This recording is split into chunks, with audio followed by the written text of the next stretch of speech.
इस कहानी की शुरुआत एक अस्पताल के दृश्य से होती है जहां दो डॉक्टर आपस में बात कर रहे होते हैं। एक डॉक्टर दूसरे डॉक्टर से कहता है, डॉक्टर जिन, मेडिकल वॉलंटियरिंग के लिए डिस्पैच ऑर्डर आ गया है, चलो एक साथ चलते हैं। जिन कहता है, मैं ऐसी जगह क्यों जाऊंगा जहां पर सिर्फ दुख और दर्द है, तुम्हें जाना है तो जाओ। लेकिन अपने मन में सोचता है, इस इंसान के साथ जहां भी जाता हूँ कुछ न कुछ गड़बड़ होती ही है। वो डॉक्टर कहता है, तुम्हारे अनुभव के लिए तुम भी मेरे साथ चल रहे हो। ये सुनकर जिन घबरा जाता है और मना करने लगता है, लेकिन दूसरा डॉक्टर उसकी कोई बात नहीं सुनता और वहां से चला जाता है।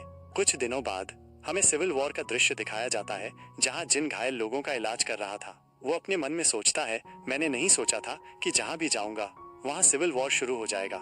वहां मरीजों को लिटाने के लिए कोई जगह नहीं थी, इसलिए उन्हें जमीन पर लिटाया गया था। लेकिन इस स्थिति में भी जिन मरीजों का इलाज करना नहीं छोड़ता।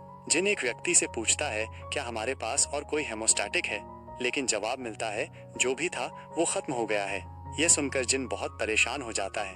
तभी वहां दूसरे देश के लोग आ जाते हैं जो बचे खुचे लोगों को मारने के लिए ढूंढ रहे थे।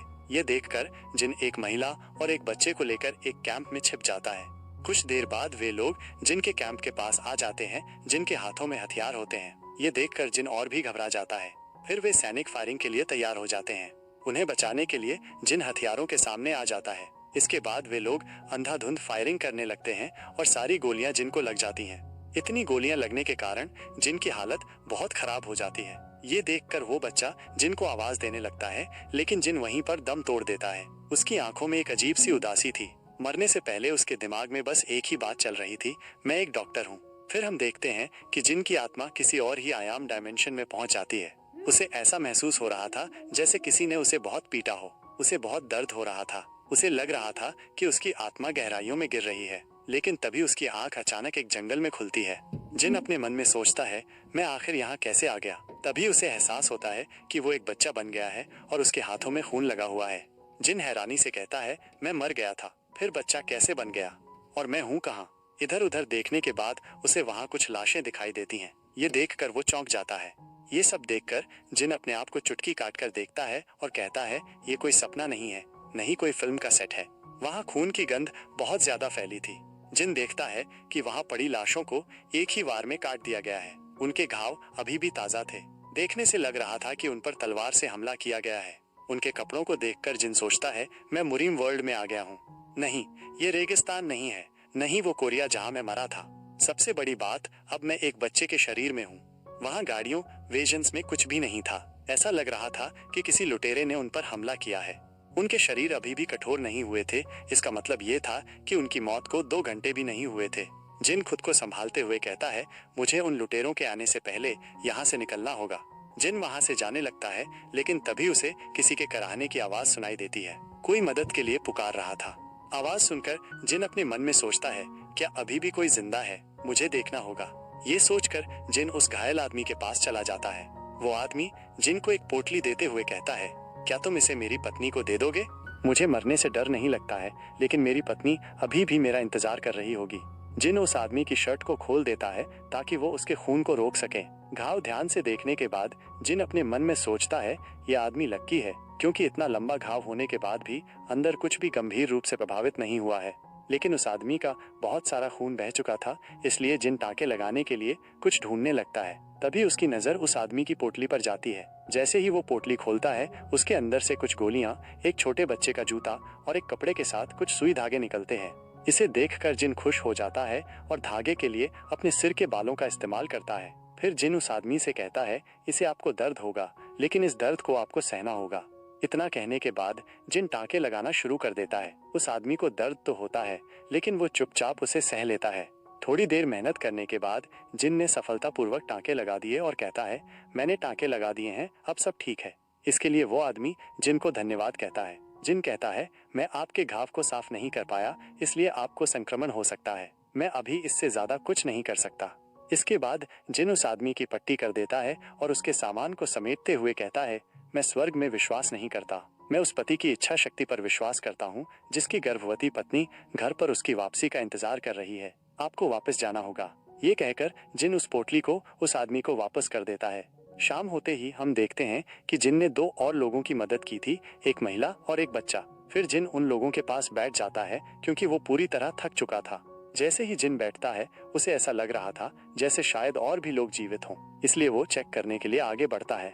आगे जाने पर जिन को पता चलता है कि ज्यादा लोग नहीं बचे हैं, लेकिन कुछ लोग अभी भी सांस ले रहे हैं। वह सोचता है मैं अभी उन्हें इमरजेंसी चिकित्सा सुविधा नहीं दे सकता, बिना अतिरिक्त मदद के वे नहीं बच पाएंगे। लेकिन मैं इस बारे में बाद में सोचूंगा, पहले इनको बचाना होगा। मुझे इन्हें बचाने के लिए अपनी पूरी कोशिश करनी होगी, क्योंकि मैं एक डॉक्टर हूँ।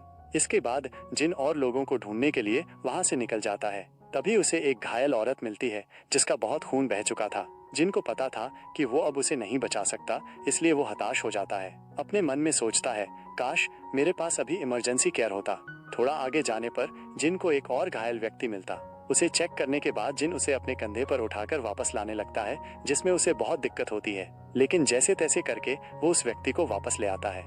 इतनी कोशिशों के बावजूद जिन सिर्फ उन्हीं 3 लोगों को बचा पाता है। जिन कहता है, इतनी मेहनत करने के बाद भी मैं सिर्फ इन तीनों को ही बचा पाया। उसकी उदासी उसकी आंखों में साफ झलक रही थी। जिन अपनी मुट्ठी कसकर बंद करता है और अपने मन में सोचता है, काश मेरे पास सही मेडिकल इक्विपमेंट्स होते तो मैं उन सभी को बचा पाता। तभी उसकी नजर एक कपड़े के टुकड़े पर जाती है। वो उसे उठाकर देखने लगता है, जिस पर dragon secure delivery resource team लिखा था। उधर दूसरी ओर जिन की तरफ एक अजनबी ग्रुप बढ़ रहा था।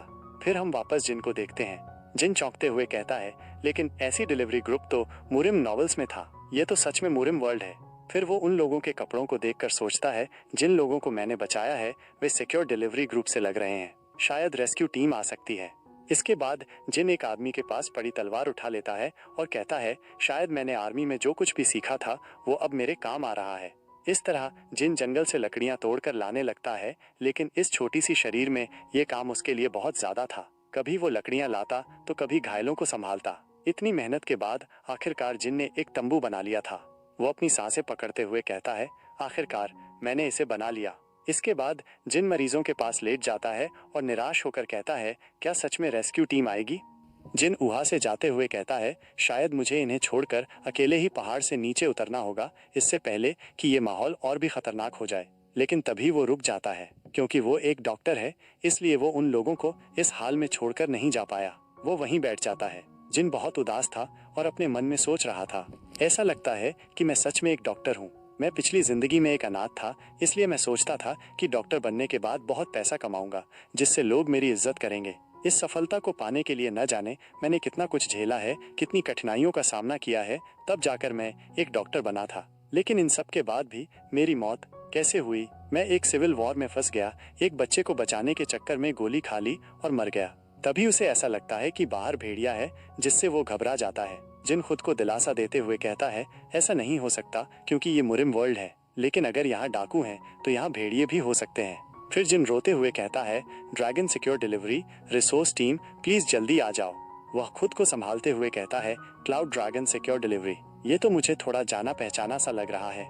तभी वहाँ भूकंप जैसा महसूस होता है। जिन बहुत ही शॉक्ड हो जाता है और उसे घोड़े की आवाज सुनाई देती है। ये देखने के लिए वो अपनी तलवार लेकर बाहर आ जाता है, लेकिन डर के मारे कांप रहा था, क्योंकि उसे नहीं पता था कि सामने कौन आ रहा है, बचाव दल या डाकू। जैसे ही वे लोग जिनके सामने आते हैं, उनके झंडे के निशान को देखकर जिन समझ जाता है कि वे असल में ड्रैगन क्लाउड सिक्योर टीम है, जिससे वो संतुष्ट हो जाता है। उन्हें देखकर जिन हल्की सी स्माइल देता है और अपने मन में सोचता है, आखिरकार बचाव दल आ गया, अब हमें कोई खतरा नहीं है। उनकी घोड़ा गाड़ियों को देखकर जिन अपने मन में सोचता है, घोड़ा गाड़ियां सच में बहुत बड़ी और अनोखी हैं। मुझे ऐसा लग रहा है कि मैंने इनके बारे में कहीं न कहीं पढ़ा है। देखने से लग रहा है कि ये एक विशाल मेडिकल कैबिनेट जैसा है। तभी उसे याद आता है और वो कहता है, ये तो गॉडली डॉक्टर मेडिसिनल वैगन है।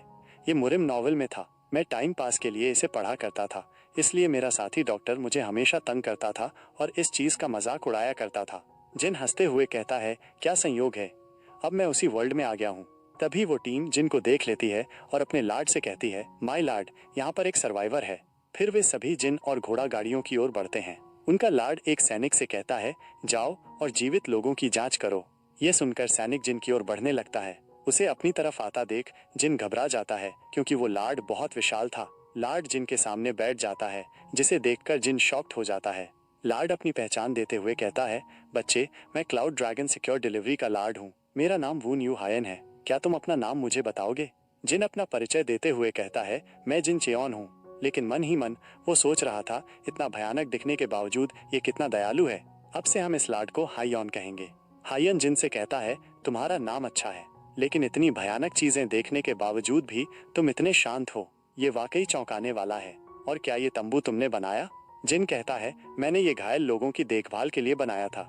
घायल शब्द सुनकर हायन चौंक जाता है। जांच करने के लिए वो जैसे ही अंदर जाता है और भी शॉक्ड हो जाता है। वो तुरंत अपने लोगों से कहता है, जल्दी से गॉडली डॉक्टर को बुलाओ।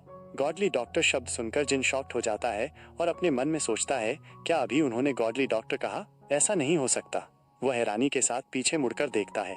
फिर हम उस व्यक्ति को देखते हैं जो 3 हेवनली डॉक्टर्स में से एक होता है। उसका नाम the white dragon godly doctor होता है, क्योंकि उसके बाल सफेद रंग के होते हैं जो बिल्कुल एक ड्रैगन की स्केल्स की तरह दिखते हैं। इसी वजह से लोग उसे प्यार से बाइक्रन बुलाते हैं, जिसका मतलब होता है व्हाइट ड्रैगन।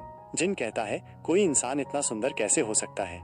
जैसा कि मैंने मुरिम नॉवल में पढ़ा था, ये वही मुरिम वर्ल्ड है और इस बुक का नाम सुप्रीम डीमन किंग है। मरने से पहले मैंने अभी अभी इस नॉवल को पढ़कर पूरा किया था और ये गॉडली डॉक्टर व्हाइट ड्रैगन एक अहम हिस्सा था इस सुप्रीम डीमन किंग्स नॉवल का। जब क्लाउड ड्रैगन सिक्योर डिलीवरी पर हमला होगा, तब यही गॉडली डॉक्टर स्टोरी के मेन कैरेक्टर येओहा रयायून को बचाता है। इसके बाद उनके और येओहा रयायून के बीच बहुत दोस्ती बढ़ने लगेगी। लेकिन एक दिन गॉडली डॉक्टर अपनी एक बीमारी से मर जाएगा। अभी वो कैरेक्टर मेरे सामने है और वो गॉडली डॉक्टर अब तंबू के अंदर आ जाता है घायलों को देखने के लिए। उन टांकों को ध्यान से देखकर गॉडली डॉक्टर अपने पास से एक मेडिसिन निकालता है और उस मेडिसिन को टांकों के ऊपर लगा देता है। ओ लॉर्ड गॉडली डॉक्टर से पूछता है, अब उनकी हालत कैसी है? क्या लीडर वोन और मिस्टर सन ठीक हो रहे हैं? गॉडली डॉक्टर कहता है, क्या मैं तुमसे एक सवाल पूछ सकता हूँ? आखिर इन घावों का इलाज किसने किया है? ये सुनकर ओ लॉर्ड जिन की ओर देखने लगता है। जिन सामने आते हुए कहता है, मैंने किया है इन लोगों का इलाज। ये सुनकर गॉडली डॉक्टर इम्प्रेस्ड हो जाता है और कहता है, सच में, ये सच में इम्प्रेसिव है। तुम्हारे प्रॉपर ट्रीटमेंट की वजह से ये लोग अभी तक जिंदा हैं। ये सुनकर उन सभी लोगों को भरोसा नहीं होता कि गॉडली डॉक्टर ने जिनकी तारीफ की। वे लोग कहते हैं, माइनस ये बच्चा कौन है? जिन गॉडली डॉक्टर से कहता है, मैं तो बस इन्हें बचाना चाहता था, मैंने वही किया। ये सुनकर गॉडली डॉक्टर मुस्कुराने लगता है। यहाँ से सीन चेंज होता है।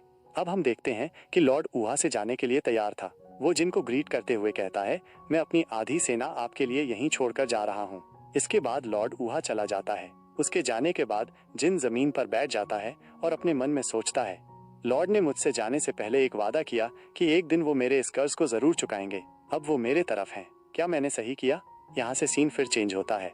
अब हम गॉडली डॉक्टर को देखते हैं जिसकी तबीयत खराब हो रही है। गॉडली डॉक्टर का डिसाइपल उसका इलाज कर रहा था। वो अपने मास्टर से कहता है, आपने इस बार अपने आप पर बहुत दबाव डाल लिया है, जिसकी वजह से आपकी तबीयत और खराब हो गई है। आपको यहाँ तक आने की कोई जरूरत नहीं थी, खासकर यहाँ तक। जिस पर गॉडली डॉक्टर कहता है, मेरे पास और कोई रास्ता नहीं था सिवाय यहाँ तक आने के, क्योंकि cloud dragon secure delivery resource team ने जरूरत के समय मुझे छुपने में मदद की थी और अब जबकि मैंने उनके एक भाई को बचा लिया है, तो अब उनका कर्ज चुका दिया। डिसाइपल पूछता है, आप मिनिस्टर बन के बारे में कह रहे हैं? गॉडली डॉक्टर कहता है, क्योंकि मैंने उनके परिवार के एक आदमी को बचाया है, तो शायद वे लोग हिसाब बराबर समझेंगे। गॉडली डॉक्टर का इलाज उसी बैन में चल रहा था। डिसाइपल कहता है, इसका मतलब cloud dragon secure delivery resource का एहसान चुका दिया गया? जिस पर गॉडली डॉक्टर हाँ कहता है। डिसाइपल कहता है, लेकिन फिर भी आपने अपने आप पर बहुत तनाव डाल लिया है। आप जानते हैं, क्लाउडेड एब्सोल्यूट पल्स को कंट्रोल करना इतना भी आसान नहीं है। गॉडली डॉक्टर मुस्कुराते हुए कहता है, मेरे पास समय बहुत कम है, फिर भी जाने कैसे मैं 40 साल तक जिंदा रह गया। मुझे बहुत पहले ही मर जाना चाहिए था। वो अपनी आंखों से कपड़ा हटाते हुए कहता है, मुझे एक डिसाइपल चाहिए। ये सुनकर डिसाइपल चौंक जाता है। मैं जानता हूँ तुम्हें मेरी फिक्र होगी, इससे मेरे जीवित रहने का समय और भी कम हो जाएगा। डिसाइपल कहता है, आप जानते हैं फिर भी ऐसा कर रहे हैं। गॉडली डॉक्टर हंसते हुए कहता है, लेकिन वो बच्चा मेरे डिसाइपल बनने के लायक है। ये सुनकर डिसाइपल कुछ नहीं कहता, बस चुपचाप गॉडली डॉक्टर को देखता रहता है। डिसाइपल कहता है, आपसे बहस करना बेकार है। हम जिनके मन की आवाज सुनते हैं, उसे जानी मानी जड़ी बूटियों की गंध का आभास होता है। जिन यहाँ बेहोश था, जिन कैसे बेहोश हुआ, ये हमें आगे पता चलेगा। और अपने मन में सोचता है, बचपन में जब मैं बाजार जाता था, तब मुझे अक्सर इनकी गंध आती थी। जिसके बाद जिन को होश आ जाता है, लेकिन तभी अचानक जिन के सीने में दर्द होने लगता है, जिससे उसे बहुत तकलीफ होती है। जिन जैसे तैसे खुद को संभालता है। तभी जिन के पास एक व्यक्ति जिन को कहता है, ऐसा मत करो, तुम्हें और आराम की जरूरत है। जिन उसे देखकर खामोश हो जाता है और वो व्यक्ति कोई और नहीं बल्कि गॉडली डॉक्टर था। जिन को होश में देखकर वो गॉडली डॉक्टर और उसका शिष्य खुश हो जाते हैं। कुछ लोग जिन को बहुत ध्यान से घूर रहे थे। तभी जिन की नजर उस बच्चे पर जाती है जिसका कि जिन ने इलाज किया था। जिन मन में कहता है, ओह, दोनों कहाँ चले गए जिनका मैंने इलाज किया था? जिन गॉडली डॉक्टर से पूछता है, मैं अभी कहाँ पर हूँ? गॉडली डॉक्टर कहता है, तुम अभी dragon secure delivery resource team के एक बेस पर हो। तुम अपने पूरे सफर के दौरान सो रहे थे। जिन गॉडली डॉक्टर को सामने से देखने के बाद अपने मन में कहता है, इनको सामने से देखकर ऐसा लग रहा है कि जैसे कि वो एक सेलिब्रिटी की तरह सुंदर हैं। गॉडली डॉक्टर कहता है, और क्योंकि तुम पूरी तरह से बेहोश नहीं थे, इसलिए हमने तुम्हें नहीं जगाया। गॉडली डॉक्टर की बातें सुनकर जिन चौंक जाता है। वह अपने मन में सोचता है, मेरे जैसे बच्चे से भी ये कितने सम्मान से बात कर रहे हैं। वे अच्छी तरह से शिक्षित हैं। गॉडली डॉक्टर कहता है, अगर तुमने त्वरित प्रतिक्रिया देकर उन्हें बचाने के लिए नहीं किया होता तो वहाँ कोई भी जिंदा नहीं बचता। हालांकि मैंने उनका इलाज खत्म किया, लेकिन ये कहना भी गलत नहीं होगा कि तुमने ही उन मरीजों की जान बचाई है।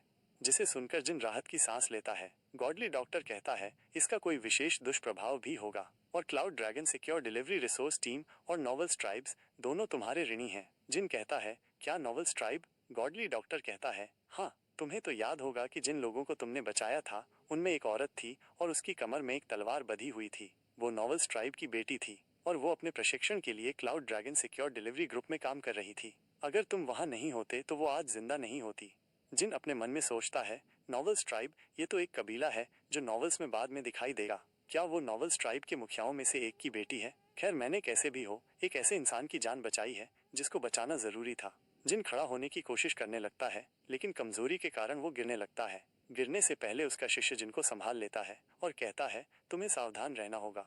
जिन मन में सोचता है, ये तो जनरल यूहो है और ये व्हाइट ड्रैगन गॉडली डॉक्टर की सेवा करता है। जिन गॉडली डॉक्टर से कहता है, मैंने अपनी कुशलता और सीमित ज्ञान के आधार पर जो हो सकता था वही किया। मुझे जानकर खुशी हुई कि मैं आपके काम आ सका। जिसे सुनकर वो सभी लोग सोचने लगते हैं, एक बच्चा होने के बावजूद भी इसके शब्दों के पीछे कितनी गहराई है। इसने तो बस नॉवल ट्राइब का आभार और शरण हासिल किया है। किसी ने नहीं सोचा था कि वो अपने योगदान को इतना बढ़ा चढ़ाकर कहने की कोशिश करेगा।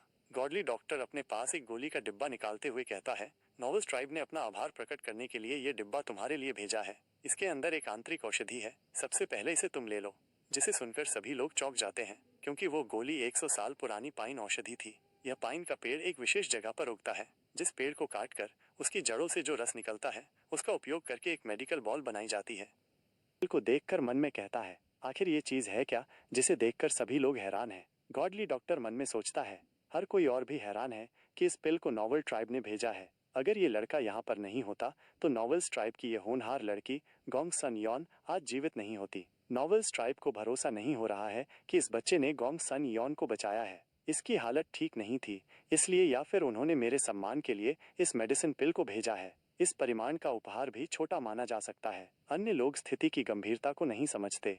जिन उस पिल को देखकर चुपचाप था, फिर मन में सोचता है, ये कितना सरदर्द है। मुझे ये भी नहीं पता कि इस दवा का काम क्या है। अगर ये लोग इस दवा का नाम भी बता दें तो मैं अनुमान लगा लेता। गॉडली डॉक्टर जिन को कहता है, ये मेडिसिन इंटरनल चोट के लिए अच्छा है और ये सरदर्द में भी मदद करता है। तुम्हारा शरीर बहुत थका हुआ है क्योंकि तुम्हें चोट लगी थी, इसके बाद भी तुम उन्हें बचाने का परिश्रम करते रहे। इसे लेने के बाद तुम पूरी तरह से ठीक हो जाओगे। जिसे सुनकर जिन मन में सोचता है, अगर ये इंटरनल चोट ठीक करने के लिए है तो इसका मतलब ये इलिक्सीर के जैसा है। खैर, अभी के लिए इसे ही ले लेता हूँ। जिन उस पिल को उठा लेता है और मन में सोचता है, एक मरीज को डॉक्टर की बात सुननी चाहिए। जिसके बाद जिन उस पिल को खा लेता है। उस पिल को खाने के बाद जिन को ऐसा लग रहा था कि एक ताज़ी खुशबू उसके गले को घेर रही है और उसका सर भी थोड़ा घूम रहा था। वो डिसाइपल जिन को एक बोतल देते हुए कहता है, इसे भी पी लो, इसे पीने के बाद तुम अच्छे से सो पाओगे। जिन उस मेडिसिन को पी लेता है। गॉडली डॉक्टर वहां पर बाकी लोगों को कहता है, मैं सभी से कहना चाहता हूँ,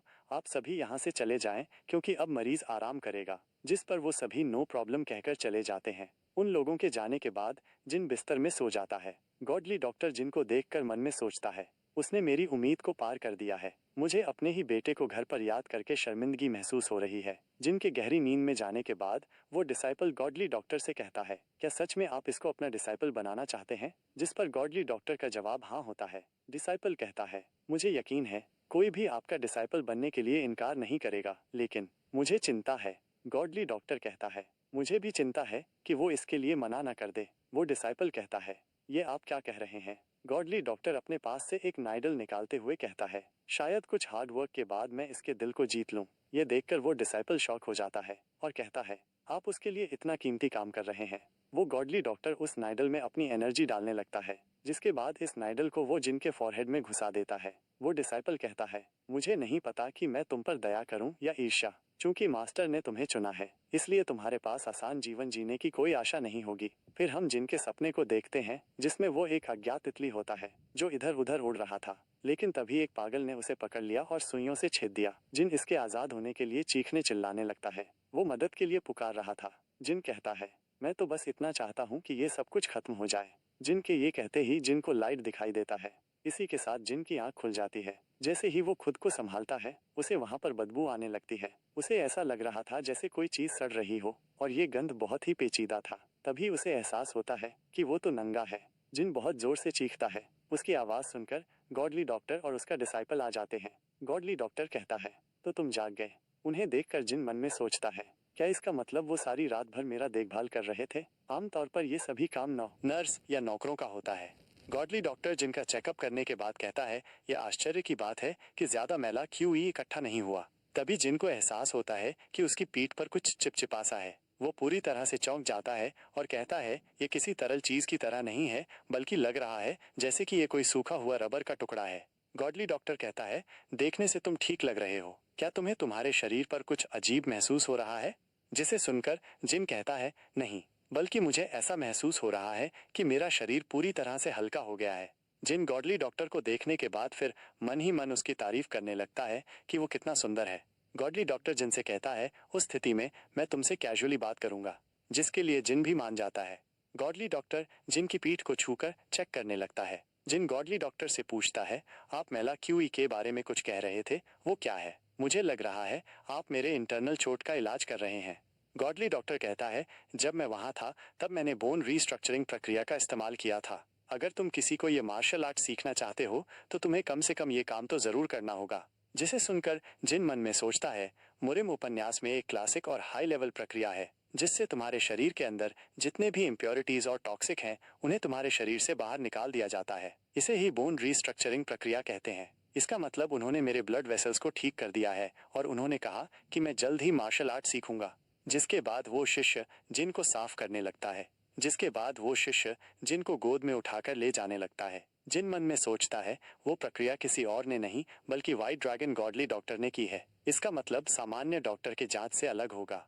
जिसके बाद हम जिन को देखते हैं जो नहा रहा था। नहाते हुए कहता है, ये तो cloud dragon secure delivery service का ग्रेट बात है। उन लोगों का बेस काफी आलीशान है जो ऐसे शक्तिशाली ग्रुप के लिए उपयुक्त है। गॉडली डॉक्टर मुझसे कह रहे थे कि मैं इस ग्रुप का सेवियर हूँ। उन्होंने मेरे लिए बेस्ट फैसिलिटीज उपलब्ध कराई और जब भी ये लोग मेरे बारे में पूछते हैं तब मैं अपने सर दर्द का बहाना मार देता हूँ, क्योंकि मुझे कुछ भी याद नहीं है। मेरे सर पर पहले से ही एक घाव है। वह शिष्य जिनकी नहाने में मदद कर रहा था। जिन कहता है, मुझे मूर्ख बने रहना होगा। वह शिष्य वहां से जाते हुए कहता है, मैं तुम्हारा बाहर इंतजार कर रहा हूँ, जब नहाना हो जाए तो बाहर आ जाना। जिन बात के अंदर जाते हुए सोचता है, वो शिष्य बहुत जिद्दी है। खैर, मैं समझ सकता हूँ, अगर कोई बच्चा अच्छा हो जाए तो लोग क्या सोचते हैं। और तो और गॉडली डॉक्टर ने भी इतना बेहतरीन इलाज कर दिया है, इससे तो और भी ज्यादा वो नाराज है। फिर वो अपने चेहरे को देखते हुए कहता है, अब तो मैं एक बच्चे के शरीर में हूँ। मैं अपनी पिछली जिंदगी में इसीलिए मारा था क्योंकि मैं किसी को बचाना चाहता था। ये कहना अतिशयोक्ति नहीं होगा। मैंने किसी को बचाया था, इसलिए आज मैं जिंदा हूँ। ये कितना अजीब है। अगर cloud dragon secure delivery service के बजाय मुझे उन बदमाशों या भेड़ियों ने ढूंढ लिया होता तो शायद मैं जिंदा नहीं होता। फ्लैशबैक को देखते हुए कहता है, मेरी पिछली जिंदगी की सारी यादें एक एक कर मेरे दिमाग में आ रही हैं। उस जीवन में न मेरा परिवार था, न रिश्तेदारी थी, बस मैं अकेला था। लेकिन फिर भी मैंने उस जिंदगी को जीने के लिए बहुत मेहनत की थी। यूहो के अनुसार उन डाकुओं के बारे में जो भी जानता था, यू के डाकुओं ने मार दिया है और वे सीओ जू की ओर जा रहे थे। जिनको याद आता है कि वहीं पर तो डेमन फोर्सेस हैं। किताब में बार बार कहा गया है, मेन कैरेक्टर डेमन किंग योहार अयून सीओजू की मदद से डेमन फोर्सेस में शामिल हो जाता है। वो डेवलप और ग्रो के लिए अनेक कठिनाइयों और चुनौतियों की सामना करने के बाद विजयी होता है। और मैं एक नेमलेस एक्स्ट्रा हूँ, जिसे बुक के पहले पेज पर ही सिर पर चोट लग जाती है। और इसके अलावा मैं एक अनाथ हूँ जिसके नाम पर कुछ भी नहीं है। मैंने हमेशा दूसरों और उनके परिवारों के लिए काम किया है। क्या इतना सब कुछ करने के बाद भी मैं एक परिवार बना पाऊंगा? और हाँ, ऐसा करने के लिए हमारे पास पैसा होना चाहिए। और चूंकि मैं मुरिम दुनिया में हूँ, यहाँ का ह्यूमन लाइफ एक कीड़े के बराबर है। मुझे एक अच्छी जिंदगी जीने के लिए सबसे पहले अपनी स्ट्रेंथ बढ़ानी होगी। जिन उस स्नान से बाहर आ जाता है और कहता है, इसमें कोई डाउट नहीं है कि आने वाले समय में मैं और भी मुसीबत में फंस जाऊंगा। अगर मैं खुद को ही प्रोटेक्ट नहीं कर पाया तो किसी और की क्या रक्षा करूंगा। जिन आईने में देखते हुए कहता है, नहीं अभी मेरे पास धन है, नहीं स्ट्रेंथ, लेकिन मुझे पता है कि मैं भविष्य में क्या करूंगा। मैं फिर से एक डॉक्टर बनूंगा, क्योंकि चाहे कोई भी वर्ल्ड हो, डॉक्टर की हमेशा जरूरत होती है। जिन तैयार होकर बाहर आता है, जहां वो डिसाइपल अभी भी जिनका इंतजार कर रहा था। जिनको देखकर वो डिसाइपल कहता है, तुम्हारे लिए चाय तैयार है, मेरे पीछे आओ। जिसे सुनकर जिन उसके पीछे चलने लगता है। वो डिसाइपल मन में सोचता है, इसके पास कोई इनर क्यूआई नहीं है और मार्शल आर्ट्स एबिलिटी मुरिम वंशों के बच्चों की तुलना में खराब है। मास्टर ने कहा है कि स्किल पर्याप्त से अधिक है, लेकिन मेरी नजर में वो अभी इससे बहुत दूर है। वो डिसाइपल गुस्से से मन में सोचता है, अगर ये बच्चा सचमुच मास्टर का डिसाइपल बन जाता है तो इससे मास्टर का लाइफ और भी छोटा हो जाएगा। उस गुस्से को जिन भी देख लेता है, जिसे देखकर जिन मन में सोचता है, ये मुझसे गुस्सा है, मुझे और भी सावधान रहना होगा। वो मुझे इंटर्न की याद दिला रहा है। जिसके बाद जिन उस घर में पहुंच जाता है जहां पर उसके लिए चाय की व्यवस्था की गई थी, जहां पर जिन को दो सर्वेंट चाय पानी का इंतजाम कर रहे थे। वहां पर जिन को समझ आ जाता है कि इस पर किसी कारण से नजर रखी जा रही है। वह सर्वेंट जिन को चाय दे देता है। जहां जिन सोच रहा था, जहां तक मैं जानता हूं, गॉडली डॉक्टर ने नॉवल में किसी का भी बोन रिस्ट्रक्चरिंग प्रोसीजर नहीं किया था। क्या इसी कारण से मुझ पर नजर रखी जा रही है? नॉवल के अनुसार अगर किसी का बोन रिस्ट्रक्चरिंग प्रोसीजर हो जाता है तो वो बहुत मात्रा में इनर क्यूआई को इकट्ठा कर पाता है। अगर गॉडली डॉक्टर ने सच में मेरे ऊपर बोन रिस्ट्रक्चरिंग प्रोसीजर किया है तो गॉडली डॉक्टर के लिए ये खराब है, क्योंकि गॉडली डॉक्टर अपनी बीमारी को अपनी इनर क्यूआई से ही रोके हुए थे और इस काम को करने के लिए इनर क्यूआई की जरूरत होती है। ऐसी वजह से धीरे धीरे उनकी तबीयत और भी खराब होने लगेगी, जिसके बाद उनकी मौत हो जाएगी। किसी और के लिए अपनी जान देना कोई आम बात नहीं है। मुझे नॉवल की सारी चीजें याद हैं और मेरे पास मॉडर्न मेडिसिन का नॉलेज है। क्या इसकी मदद से उनका इलाज हो सकता है? नहीं। सबसे पहले मुझे इन समस्याओं का कुछ करना होगा, क्योंकि जिन उन बिस्किट को देखकर समझ जाता है कि इन बिस्किट में डेमन कबीले का क्यूआई डिस्पर्सिंग पॉइजन है, लेकिन फिर भी उस बिस्किट को उठा लेता है। जिन बिस्किट को खाते हुए कहता है वो daemon king cloud dragon secure service में सबसे पहले अपना एक जासूस भेजेगा और इस पॉइजन बिस्किट को अभी मुझे आदत लगा देगा, जिसके बाद डेमन किंग उन पर हमला कर देगा और इन सभी को मार डालेगा। लेकिन मैं ऐसा नहीं होने दूंगा। जिन उस बिस्किट को मजे से खाने लगता है, लेकिन तभी दरवाजा खोलते हुए कई अंदर आते हैं। उन सभी की नजर उधर जाती है। हमें दिखाया जाता है कि गॉडली डॉक्टर और वो लॉर्ड होते हैं और उनके साथ में एक नया चेहरा देखते हैं। जिन उस लड़की को देखकर मन में सोचता है, वो स्ट्रॉ हैट वाला कौन है? क्या वो एक लड़की है? ये लड़की नोवेल्स ट्राइब की है। इसका नाम ह्यून है। वो लड़की जिनके पास आकर जिन से कहती है, मैं सच्चे दिल से तुम्हें धन्यवाद देती हूँ और मैं तुम्हें वचन देती हूँ तुम्हारी इस मदद को सही समय आने पर मैं जरूर चुकाऊंगी। जिसे सुनकर जिन मन में सोचता है वो जरूर ह्यून है और वो अपनी छोटी कजिन गोंग सोन यॉन से मिलने आई है। जिन ह्यून से कहता है, आप इसके बारे में चिंता न करें, मुझे खुशी है कि मैं आपकी बहन को बचा पाया। ह्यून जिन की तारीफ करते हुए कहती है, सच में गॉडली डॉक्टर ने जैसा कहा था तुम बिल्कुल वैसे ही हो। तुम्हारी इस दयालुता को नोवेल्स ट्राइब हमेशा याद रखेगी। जिन हंसते हुए कहता है, अगर मेरी जगह कोई और होता तो वो भी बिल्कुल यही करता जो मैंने किया। अपनी तारीफ सुनकर जिन अपने मन में शर्मा जाता है। जिन ह्यून से कहता है, अब आपको अपना समय यहाँ बर्बाद नहीं करना चाहिए, आपको जाकर अपने फैमिली मेंबर्स से मिलना चाहिए। जिसके लिए वो लड़की भी मान जाती है। बाहर आने के बाद वो लड़की उन सभी को धन्यवाद देती है और वहां से चली जाती है। उनके वहां से जाने के बाद जिन मन में सोचता है, गोंग सोन ह्यून का जन्म मेन फैमिली में हुआ है। वो सिर्फ एक अकेली बेटी है, लेकिन उसके पास तलवारबाजी की कुशलता की कमी है, जिसके वजह से उसके सभी एल्डर उससे नाखुश हैं। एक ऐसा वारिस जो मेन फैमिली की सीक्रेट टेक्निक को नहीं सीख सकता, वो किसी काम का नहीं है। वहीं दूसरी ओर गोंग सोन यॉन कोलैटरल फैमिली की उत्तराधिकारी है और वो पहले से ही अपना नाम बना रही है। गोंग सोन ह्यून फैमिली की एक काली भेड़ है, लेकिन वो फिर भी गोंग सोन यॉन से बहुत प्यार करती है और उसकी देखभाल भी करती है। नोवेल के अनुसार गोंग सोन यॉन को ह्यून एक बहन की तरह प्यार करती थी और वो गोंग सोन यॉन को क्लान का हेड बनाना चाहती थी। क्योंकि वो मेन फैमिली से नहीं थी, इसलिए मेन फैमिली के एल्डर ने गोंग सोन यॉन को मरवा दिया। जब ह्यून को ये बात पता चलती है, तब वो उन सभी को बहुत ही बुरी तरह से मारती है। भविष्य में और भी बड़े पैमाने पर नरसंहार होगा। नोवेल के अनुसार जल्द ही गॉडली डॉक्टर येओहा रयून को बचाएगा, जो कि नेक्स्ट डेमन किंग होने वाला है। ये वही जगह है जहां पर ये घटना घटेगी। मुझे कुछ भी करके इसे रोकना होगा, नहीं तो शायद मैं भी मारा जाऊंगा। वो लॉर्ड जिन से कहता है, अब तुम ठीक लग रहे हो, तुमसे एक बात करनी थी। उनका ये कहना ही था कि तभी जिन नाटक करते हुए खांसना शुरू कर देता है, जिसे देखकर सभी लोग जिनके पास आ जाते हैं। जिसे देखते हुए वो लॉर्ड समझ जाता है कि जिनकी तबीयत अभी भी ठीक नहीं हुई है। गॉडली डॉक्टर हल्की सी स्लाइम लेकर जिन के पास आ जाता है। उसे देखकर जिन परिजन होते हुए मन में सोचता है वो डॉक्टर के साथ एक मार्शल आर्टिस्ट है। क्या मैं इतना काबिल हूँ? जिन गॉडली डॉक्टर से कहता है, इस चाय को पीने के बाद मेरे गले में खुजली हो रही है। गॉडली डॉक्टर जिन से इजाजत लेते हुए कहता है, क्या मैं तुम्हारी नब्ज को छूकर देख सकता हूँ? जिसके लिए जिन मान जाता है। गॉडली डॉक्टर जिन को चेक करने लगता है। जिन मन में सोचता है, मैं अभी तक क्यूई या इनर क्यूई या जो भी हो, मैं अभी तक इसके बारे में नहीं जानता। लेकिन जिन महसूस कर रहा था कि जैसे कि उसके शरीर के भीतर धीरे धीरे कुछ प्रवेश कर रहा है।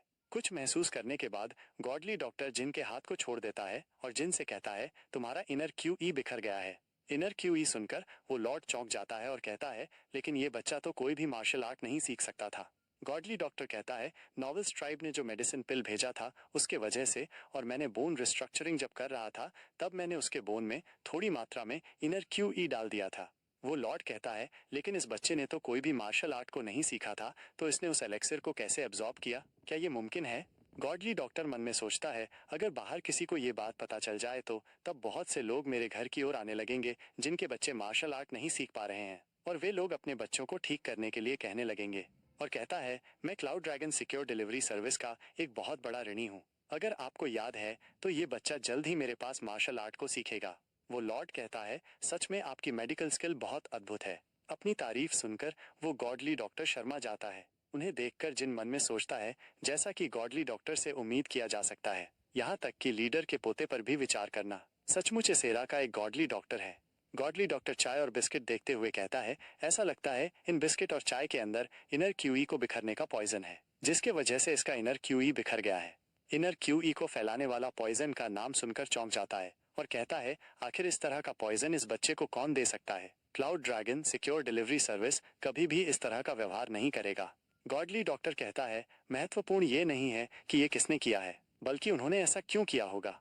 जिसे सुनकर वो दोनों सर्वेंट अपना सिर झुका लेते हैं। गॉडली डॉक्टर आगे कहता है, इस बच्चे को चाय पानी परोसा गया था। इसका मतलब अगर मुझे सही से याद है तो ये वही है जो क्लाउड ड्रैगन सिक्योर सर्विस के हायर अप्स और एलीट वॉरियर्स के द्वारा दिया जा सकता है। जिसे सुनकर वो लॉर्ड समझ जाता है कि उसके ग्रुप को निशाना बनाया जा रहा है। गॉडली डॉक्टर सभी चाय बिस्किट को फेंक देने को कहता है और अपने आदमियों से हत्यारों को अभी के लिए ले लो, क्योंकि अटैक हो सकता है। वो लॉर्ड कहता है, हाँ आपने सही कहा कि अटैक कभी भी खत्म नहीं होगा। कैंप में पॉइजन फैल चुका है। निश्चित रूप से कुछ न कुछ साजिश चल रही है। वो वहां से जाते हुए कहता है, मैं शर्मिंदा हूँ कि आपको इस मामले में घसीटा जा रहा है, मुझे माफ कीजिएगा। गेट से बाहर आकर जोर से चिल्लाते हुए कहता है, कोई मैनेजर को मेरे सामने लाओ। गॉडली डॉक्टर जिनसे कहता है, क्या तुम्हें क्यूई डिस्पर्सिंग पॉइजन के बारे में जानते हो? जिन अनजान बनते हुए कहता है, क्यूई डिस्पर्सिंग पॉइजन ये क्या है?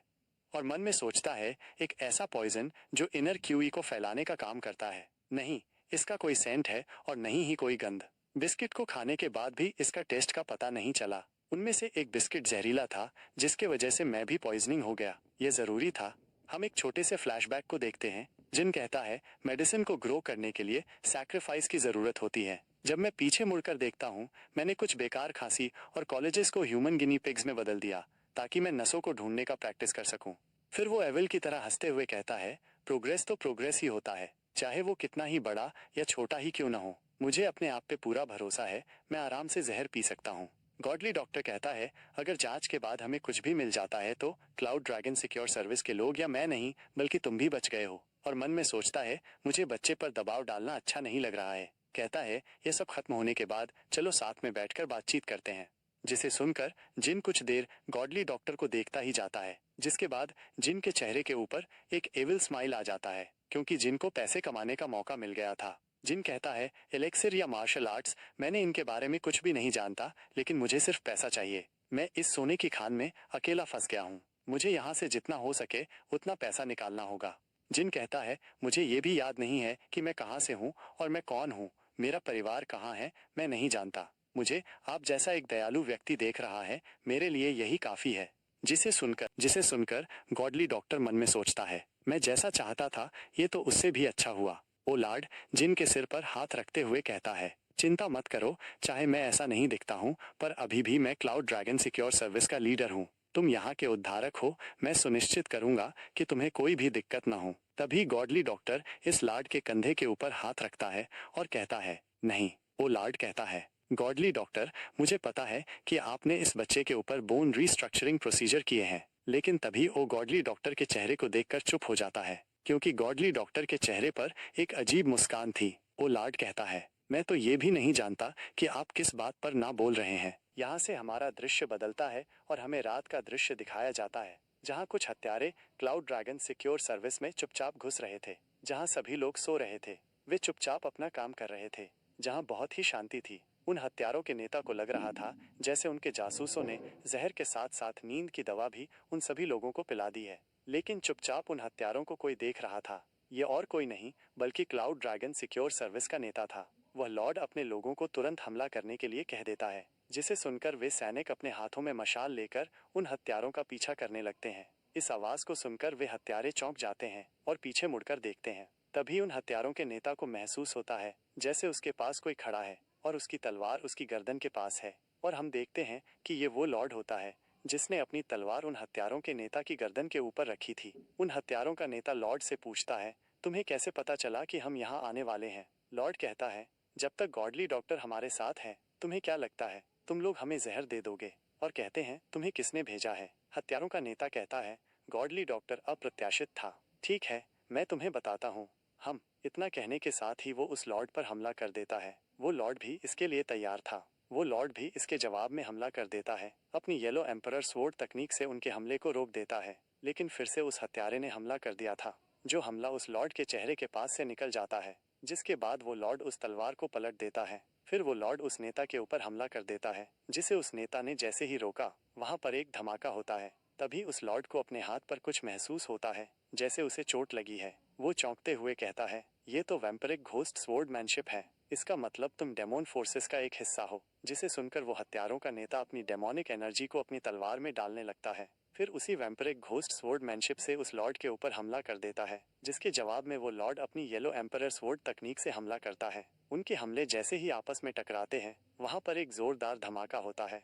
वो लॉर्ड उस धुएं के अंदर से उस नेता के ऊपर हमला कर देता है और कहता है, मैं यहाँ का लॉर्ड हूँ, इनको सुरक्षित रखना मेरा काम है। मौका मिलते ही वो हत्यारों का नेता उस लॉर्ड के ऊपर हमला कर देता है। उसका ये हमला बहुत तेज था। वो लॉर्ड इस हमले को रोक नहीं पाता, जिसके वजह से उसका ये हमला उस लॉर्ड के चेहरे पर एक कट लगा देता है। लेकिन उस लॉर्ड ने भी अपना हमला तैयार कर लिया था, जिस हमले को वो उस हत्यारों के नेता के ऊपर कर देता है, minus the yellow emperor sword तकनीक। और क्योंकि वे लोग हवा में थे, इसी वजह से वो हत्यारों का नेता इस हमले से बच भी नहीं पाता और उसका खेल यहीं पर खत्म हो जाता है। उसे खत्म करने के बाद वो लॉर्ड अपने आदमियों से कहता है, बाकी सभी दुश्मनों को मार डालो। इन सभी मंजरों को जिन चुपके से देख रहा था। फिर वो इस खिड़की को बंद करते हुए सोचता है, जिन यहाँ उस बच्चे के पास होता है और ये बच्चा असल में ये हारयून है। जिन सोचता है, ये बच्चा अभी तक होश में नहीं आया। जब मैं इस बच्चे के आगे आने वाले जीवन के बारे में सोचता हूँ, तो ऐसा लगता है कि ये बच्चा कभी ना उठे तो ही सबके लिए अच्छा होगा। क्या दिलचस्प है, तुम्हें मारने के लिए इतने सारे लोग यहाँ आए थे। ये दुनिया इस बच्चे को मारने के लिए आगे बढ़ रही है। अगर मैं cloud dragon secure delivery service मजबूत है, मैंने अगर उन्हें नहीं बताया होता तो भी कुछ फर्क नहीं पड़ता। किसी न किसी तरह वे लोग जिंदा रह जाते, लेकिन इसके वजह से बहुत लोग मारे जाते। ये cloud dragon secure delivery service के लिए एक बहुत बड़ा झटका होता। और अगर ऐसा होता तो cloud dragon secure delivery service अपनी इस बुरी हालत को बदलने में बहुत मेहनत करता और यहीं से आपदाओं की शुरुआत होती। और अपने बिस्तर के ऊपर बैठे हुए कहता है, इस बच्चे को तो देखो, इन सबके बीच भी ये कितने चैन से सो रहा है। तभी उस बच्चे यानी कि ये हारयून को होश आने लगता है। तभी ये हारयून को दर्द होने लगता है, जिसे देखकर जिन कहता है, इसे क्या हो रहा है? आखिर ये जानवर की तरह क्यों चिल्ला रहा है? क्या मुझे इसे जगाना चाहिए? नहीं, जब इसे पहले जगाने की कोशिश की गई थी, तब तो ये हिल भी नहीं रहा था। मैंने जो कुछ भी देखा है, उसके हिसाब से ये कोई भी बुरा सपना नहीं है। ऐसा लग रहा है, ये जो बाहर से खून की जो गंध आ रही है, शायद उसी के वजह से ये सब कुछ हो रहा है। जिसके बाद जिन वहां पर कुछ ढूंढने लगता है। जिन को वो चीज मिल जाती है। जिन ये सुई ढूंढ रहा था। जिन उस सुई को मोमबत्ती की मदद से गर्म कर रहा था। जिन मन में सोचता है, मुझे नहीं पता कि ये खुशबू किस चीज की है, लेकिन मुझे उम्मीद है ये खून की गंध के लिए ही ऐसा कर रहा है। जिसके बाद जिन उस सुई को ये हारयून के किसी हिस्से में चुभो देता है, जो हमें दिखाया नहीं जाता, जिसके वजह से ये हारयून धीरे धीरे शांत होने लगता है। जिन कहता है, बच्चे तुम्हें मेरा कर्जदार होना चाहिए। मन में सोचता है, इसके अच्छे पक्ष में आने का एक अच्छा विचार है। और कहता है, वैसे भी लोग बाहर मर रहे हैं, जिसके वजह से मेरी अच्छी खासी नींद चली गई। मुझे लगता है आज पूरी रात मैं जागने वाला हूँ। हम बाहर का दृश्य देखते हैं, जहाँ चारों ओर लाश ही लाश थी। जिन मन में सोचता है, क्या सब कुछ निपट गया है? क्योंकि बाहर खून और आवाज आनी बंद हो गई है। जिन जांच करने के लिए दोबारा खिड़की खोलकर देखने लगता है, जहां उसे दिखाई देते हैं कुछ लोग घायल लोगों की मदद कर रहे थे। जिन मन में कहता है, जहां तक मुझे लग रहा है घटनाएं पूरी तरह से बदल गई हैं, क्योंकि यहाँ घायलों की संख्या कम है। जिन वापस से खिड़की को बंद करते हुए मन में सोचता है, अब मुझे क्या करना चाहिए, मुझे कुछ समझ में नहीं आ रहा, चुपचाप देखूं या अपना योगदान दूं, मुझे इन दोनों में से एक को चुनना होगा। अगर मैं चुपचाप रहा तो मेरी कुशलता और ज्ञान दोनों ही किसी को याद नहीं रहेगी। यही मेरे लिए अच्छा है। मैंने पहले इस बच्चे को बचाया था, जिसके वजह से उन लोगों के मन में एक सवाल है, लेकिन अगर मैं मदद करूं तो उन लोगों को बचा पाऊंगा जिन्हें बचाना नामुमकिन है। अगर मैं ऐसा किया तो मैं सुरक्षित नहीं रहूंगा। मेरी इलाज तकनीक बाकी लोगों से अलग और अजीब है, जिसके बाद ये संभव है कि वे लोग मुझे जादूगर समझें। ठीक है, मैं पहले यहीं इंतजार करूंगा, फिर बाद में वहां पर जाऊंगा। फिर मैं कुछ समय के लिए cloud dragon secure delivery service में काम करूंगा। फिर एक डॉक्टर के रूप में इस दुनिया में अपना नाम बनाऊंगा, जिसके वजह से मैं बाद में लोगों की जान बचा पाऊंगा। फिर हम जिन के एक फ्लैशबैक को देखते हैं और कहता है, क्या मैंने जिस बच्चे के लिए वो सब कुछ किया था वो अभी जिंदा भी होगा। जिनको वहां पर पछतावा होने लगता है, लेकिन तभी ये हारयून को फिर से वही दौरे पड़ने शुरू हो जाते हैं, जिसे देखकर जिन उसके पास चला आता है और जिनकी यही सबसे बड़ी गलती थी। जिनको लग रहा था जैसे ये हारयून सांस नहीं ले पा रहा है, इसलिए जिन वहां पर घबरा जाता है और वो जोर जोर से ये हारयून को उठने के लिए कह रहा था। तभी जिन जांच करने के लिए कि ये हारयून सांस ले रहा है कि नहीं उसके पास आ जाता है। उसे पता चलता है कि वो सांस नहीं ले पा रहा है, जिसे महसूस करने के बाद जिन और भी ज्यादा घबरा जाता है और ये हारयून को जोर जोर से हिलाने लगता है ताकि वो उठ जाए। जिसके थोड़ी देर बाद ये हारयून अपनी आंखें खोलता है। उसकी आंखें बिल्कुल एक दानव की तरह लाल हो गई थीं। वो उठते ही तुरंत जिन की गर्दन को पकड़ लेता है और जिन की गर्दन को जोर से दबाने लगता है, जिससे जिनको सांस लेने में दिक्कत होने लगती है। ये हारयून जिन से पूछता है, तुम कौन हो और तुम यहाँ क्या कर रहे हो। क्योंकि जिन की गर्दन दबी हुई थी इसलिए वो कुछ भी कह नहीं पाता और अपने मन में सोचता है, इस बच्चे के अंदर पहले ही बहुत खून की प्यास है। ये हारयून जिनके गले को छोड़ने का नाम नहीं लेता है। ऐसा लग रहा था जैसे वो जिनको आज मार ही देगा। जिन मन में सोचता है, मैं नहीं जानता था कि ये बच्चा इतना पागल होगा। ये हारयून जिन से कहता है, मैं तुम्हें मार डालूंगा और तुम्हारे लाश से पूछूंगा कि तुम कौन हो। जिसके बाद वो और भी जोर से जिन के गले को दबाने लगता है, जिससे जिन को और भी तकलीफ होने लगती है। जिन मन में सोचता है, नॉवेल में ये हारयून के डेमन किंग बनने का एक कारण ये भी था क्योंकि उसका ब्लड एक किलर का था। एक नेचुरल किलर को ऐसे इंसान के रूप में दिखाया गया है जो दूसरे इंसान का मर्डर करने में जीनियस होता है और वो जितना ज्यादा मर्डर करेगा उतना ही स्ट्रांग होता जाएगा। और मार्शल आर्ट सीखने में भी नेचुरल किलर का कोई जवाब नहीं। उनके बचपन से ही पता चल जाता है कि वे बेसिकली मर्डर्स हैं जिनको हेवन से भेजा गया है। उन्हें किसी और की तुलना में ज्यादा स्ट्रांग बनाया जाता है, लेकिन उनमें जितना पोटेंशियल होता है उनमें एक कमी भी होती है कि वो अपनी एबिलिटी के मैडनेस में डूब जाते हैं। ये हारयून में भी वो मैडनेस है, जैसा कि मैंने कैरेक्टर से उम्मीद किया था। जब ये हारयून इस मैडनेस को कंट्रोल कर लेगा तब वो इस दुनिया का सबसे स्ट्रॉन्गेस्ट इंसान बन जाएगा। जिनको एहसास होता है कि अभी उसके पास ये सब सोचने का टाइम नहीं है, क्योंकि ये हारयून बहुत स्ट्रांग होता है और वो लगातार जिन के गले को दबाने लगता है, जिससे उसकी हालत धीरे धीरे करके खराब होने लगती है। जिन अपने आप को छुड़ाने के लिए इधर उधर देखने लगता है, तभी उसकी नजर वहाँ पर रखी एक मोमबत्ती की तरफ जाती है। जिन जैसे तैसे करके उस टेबल पर लात मार देता है, जिसके वजह से वहाँ पर रखी वो मोमबत्ती गिरने लगती है। वो मोमबत्ती ये हारयून के बिस्तर के ऊपर गिर जाती है। मोमबत्ती गिरने के कारण वहाँ पर धीरे धीरे करके आग लगने लगती है। आग को देखने के बाद ये हारयून होश में आने लगता है, जिसके वजह से उसका पकड़ जिन के गले के ऊपर से कमजोर होने लगता है। यहाँ जिन को मौका मिल गया था कि वो अपने आप को उससे छुड़ा लेता। उसे छुड़ाने के बाद जिन नीचे गिर जाता है और लंबी लंबी सांसें लेने लगता है। जिन मन में सोचता है, मैंने तो सोच ही लिया था कि आज मैं नहीं बचूंगा।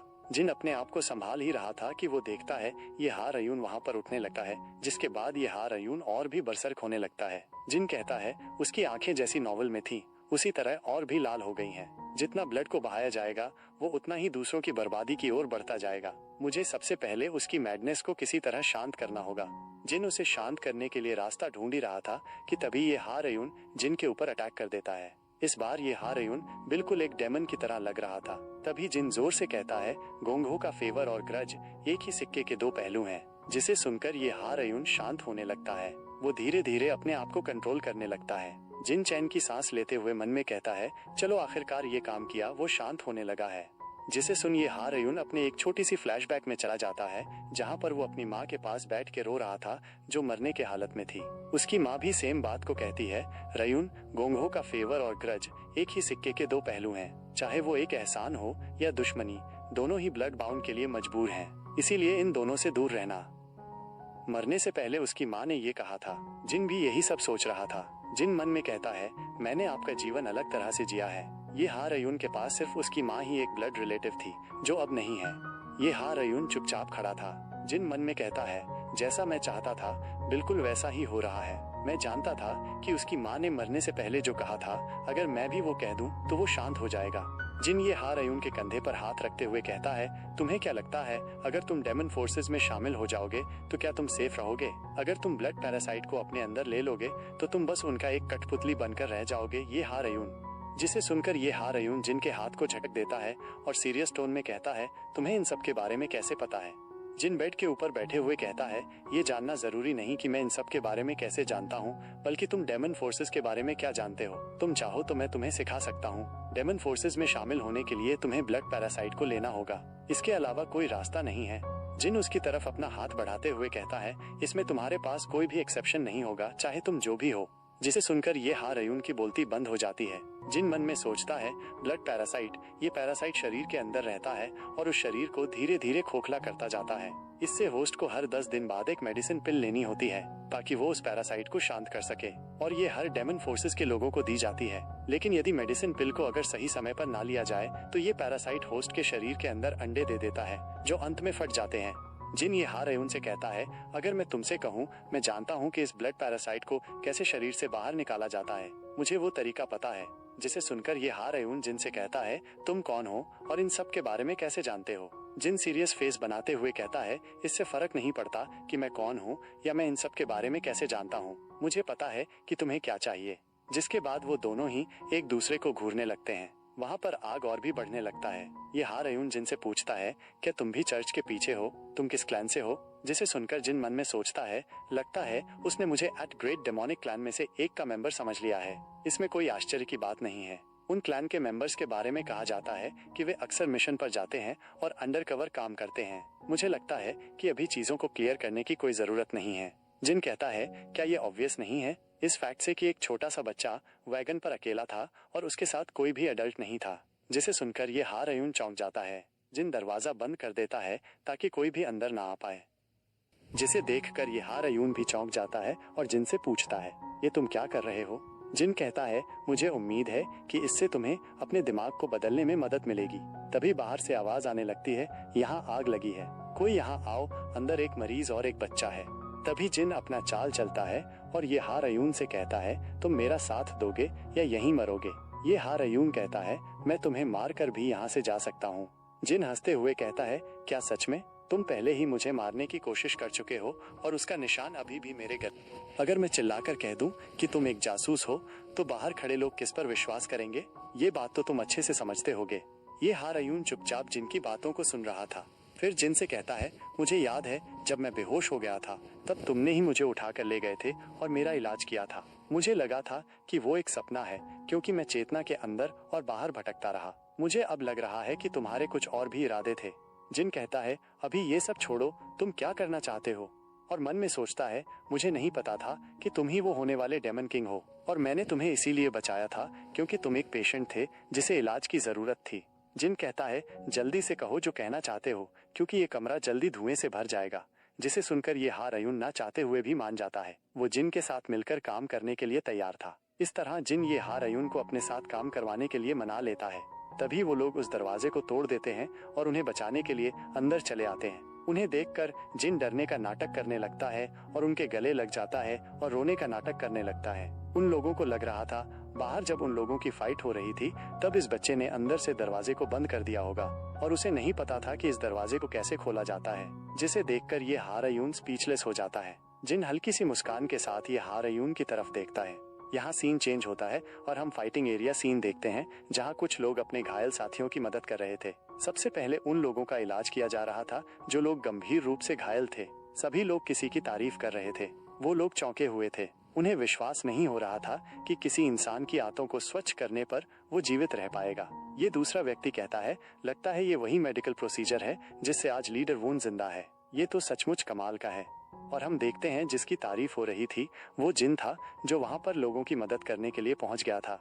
जिन एक बंदे का इलाज कर रहा था जिसका पेट कटकर इंटेस्टाइन बाहर आ गया था और मन में सोचता है मुझे इसके इंटेस्टाइन को ठीक से लगाना होगा, लेकिन इन्फेक्शन का क्या करूं। जिन वहां पर कुछ ढूंढने लगता है और मन में कहता है यहाँ कोई सक्शन मशीन नहीं है, नहीं कोई सैनिटेशन डिवाइस है, मुझे नहीं पता कि मैं इसे बचा पाऊंगा या नहीं, फिलहाल मुझे वही करना होगा जो मैं कर सकता हूँ। जिसके बाद जिन अल्कोहल और दवाई को कपड़े में भिगो रहा था, जिसे देखकर वहां पर सभी लोग चौंके हुए थे। जिन उसकी मदद से ब्लड और टॉक्सिन्स को साफ करने लगता है और कहता है ऐसे में ब्लड को साफ कर दूंगा, लेकिन मैं इस टॉक्सिन्स को मशीन के बिना पूरी तरह साफ नहीं कर सकता। जिसके बाद वो उस बंदे के पेट अंदर को साफ करने लगता है। अच्छे से साफ करने के बाद इंटेस्टाइन को ठीक लगा देता है। जिन टाके लगाते हुए मन में कहता है काश मैं इस दुनिया की ओमनीपोटेंट ऊर्जा की का थोड़ा सा भी इस्तेमाल कर पाता। जिन उस बंदे को टाके लगा देता है। जिसके बाद वहां पर गॉडली डॉक्टर आ जाता है, जिसे एक बंदा रिपोर्ट देते हुए कहता है इनमें 35 लोग घायल हैं और 12 लोग गंभीर रूप से घायल हैं। गंभीर रूप से घायल 12 लोगों में से 6 मरीज जिनका इलाज सही से नहीं हुआ है वे इस तरफ हैं। वो बंदा गॉडली डॉक्टर को जिन की तरफ ले जाने लगता है। जिन एक बंदे को देखता है जिसके सीने के अंदर पूरी स्वॉर्ड घुस गई थी। जिन उसे देखकर समझ गया था कि उस बंदे के फेफड़े के अंदर छेद हो गया है। जिन वहां पर स्कैल्पल जैसी चीज को ढूंढ रहा था, तभी जिन को वहां पर एक खंजर मिलता है। जिन कहता है ये थोड़ा बड़ा है लेकिन इससे काम चल जाएगा। जिसे देखकर वो लोग कहने लगते हैं इसने फिर से खंजर उठा लिया है, ऐसा कोई तरीका नहीं है जिससे वो इसका उपयोग कर सके। उन्हें खड़ा देखकर जिनको गुस्सा आ जाता है और वो उन सभी पर चिल्लाकर कहता है चुपचाप रहो और आकर इस बंदे को पकड़ने में मदद करो। उसे देखकर जिन मन में कहता है गोंगहू में एक इम्प्रेसिव मेथड है जिसे प्रेशर ब्लॉटिंग कहा जाता है। इस तरीके से ब्लीडिंग को रोकने से ऑपरेशन के सक्सेस होने के चांस बढ़ जाएंगे। जिन उस स्वॉर्ड को निकालने वाला होता है कि वो गॉडली डॉक्टर देखकर चौंक जाता है। गॉडली डॉक्टर जिन से कहता है ये तुम क्या कर रहे हो। जिन कहता है मैं इस स्वॉर्ड को निकालने वाला हूँ, सभी लोग इस मरीज को पकड़ लो। जिसे सुनकर वो सभी लोग उस बंदे को पकड़ लेते हैं। जिसके बाद जिन स्वॉर्ड को निकाल देता है, जिससे उस बंदे के फेफड़े से ब्लड निकलने लगता है। वो ब्लड जिन के चेहरे पर लग जाता है। गॉडली डॉक्टर समझ जाता है कि अब उसे ही इस ब्लड को रोकना होगा, इसीलिए वो अपने उस डिसाइपल को ब्लड को रोकने के लिए कहता है। इसके लिए वो डिसिपल भी मान जाता है और अपनी एक तकनीक वॉइड कंट्रोल का इस्तेमाल करता है, जिसे वो उस खून को हवा में फ्लोट करवाने लगता है। उसे ऐसा करता देख जिन पूरी तरह से हैरान थे और वो अपने मन में सोचता है ये तो वॉइड कंट्रोल तकनीक है साइकोकाइनेसिस की तरह। इस मार्शल आर्ट्स एबिलिटी से हम किसी भी चीज को हवा में उठा और खींच सकते हैं। जिन बस उस तकनीक को मुंह खोलकर देखे जाता है और मन में सोचता है आप ऐसा कर सकते हैं, मैंने कभी नहीं सोचा था कि मैं इस तकनीक को होते हुए अपनी आंखों से देख पाऊंगा। वह कहता है अभी डरने का समय नहीं है, मुझे इस चीज से बाहर निकलना होगा। फिर उस खंजर को उठा लेता है और कहता है मैंने अपनी पिछली जिंदगी में जो कुछ भी सीखा था वो अब मेरे काम आएगा। इसके बाद जिन उस बंदे का इलाज करने लगता है। उसे ऐसा करता देख गॉडली डॉक्टर बहुत खुश हो जाता है। जिसके बाद हम उन मरीजों को देखते हैं जिन्हें देखने के लिए वहां पर वो लॉर्ड आता है और एक बंदे से पूछता है हमने कितने गंभीर रूप से घायल लोगों को बचा पाए हैं। वो बंदा कहता है 7 लोग गंभीर रूप से घायल हैं, जिनमें से 2 की मदद नहीं की जा सकती और जिन 5 लोगों का इलाज हुआ था उनमें से 2 की मौत हो गई है। जिसे सुनकर वो लॉर्ड खामोश हो जाता है। वो लॉर्ड गॉडली डॉक्टर के पास आ जाता है और उसे ग्रीट करते हुए कहता है आपके कोशिश के लिए थैंक यू, आपके कोशिश के कारण हम बहुत लोगों की जान बचा पाए। गॉडली डॉक्टर इसके लिए चिंता न करने के लिए कहता है और कहते हैं मैं अंत तक नहीं देख पाया क्योंकि मुझे वहां से जाना था। सच में उस बच्चे की मेडिकल स्किल्स अविश्वसनीय है। जिस पर वो लॉर्ड भी कहता है हाँ, मुझे तो ऐसा लग रहा था कि मैं सपना देख रहा हूँ। ह्यून देखते हैं जो जिन को देख रहा था। जिन ने बहुत मेहनत किया था जिसके वजह से वो थक के वहीं पर सो जाता है। उसे देखकर गॉडली डॉक्टर कहता है वो बहुत ही थका हुआ है, आज रात उसने बहुत कुछ देखा है। अब जाकर हमें इस डिसिपल का नाम पता चला, इसका नाम यू हो है। गॉडली डॉक्टर कहता है यू हो जाओ उसे किसी बेड पर सुला दो। जिस पर यू हो ऐसा ही करता है। वो जिन को अपने कंधे पर उठा लेता है, बिल्कुल एक बच्चे की तरह। फिर हमें स्टोरी राइटर बताता है उस दिन के बाद जिनके योगदान की चर्चा पूरे ग्रुप में फैल गई और चर्चा और वाद विवाद का केंद्र बन गई।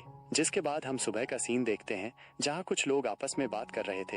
एक कहता है वो बहुत जिद्दी है, जब मैं उससे बात करने की कोशिश करता हूँ तो वो कोई भी जवाब नहीं देता और हर मौके पर खुद को मारने की कोशिश करता है। सभी वॉरियर्स उससे तंग हो गए हैं, उसकी सभी मांसपेशियां और नसें काट दी गई हैं, फिर भी वो ऐसा ही है। जिस पर दूसरा बंदा कहता है यहाँ पर हाउ क्लैन से एक प्रोफेशनल को बुलाया गया है ताकि वो उससे बात करने के लिए तैयार हो जाए। पहले वाला बंदा कहता है द सिक्योर डिलीवरी सर्विस में कुछ खास सामान नहीं था, इसीलिए इसका बहुत ज्यादा संभावना है। उन सभी की बातों को जिन सुन रहा था और अपने मन में कहता है एक बच्चे का शरीर बहुत कंफर्टेबल है, क्योंकि कोई भी व्यक्ति बहुत आसानी से कई जगह में घुस सकता है और छिप सकता है। और बिस्किट खाते हुए उनकी बातें सुन रहा था, जहाँ पर वो बंदे कह रहे थे मीन फैमिली से गोंग सोन ह्यून मिलने आई थी। शायद उसे अपनी छोटी चचेरी बहन को देख पसंद नहीं होगा। वो उसकी आंखों का कांटा है जिसे वो अपने रास्ते से हटाना चाहता है। उस पर शक ना हो इसलिए वो उससे मिलने आई है। ये बंदे सिर्फ यहाँ पर अफवाहें उड़ा रहे थे, जिसे जिन समझ जाता है और वो मन में सोचता है मुझे पता है गोंग सोन ह्यून अपनी छोटी बहन से बहुत प्यार करती है। सच में अफवाहें बहुत खतरनाक होती हैं। फिर वो बंदे जिन के बारे में बात करने लगते हैं।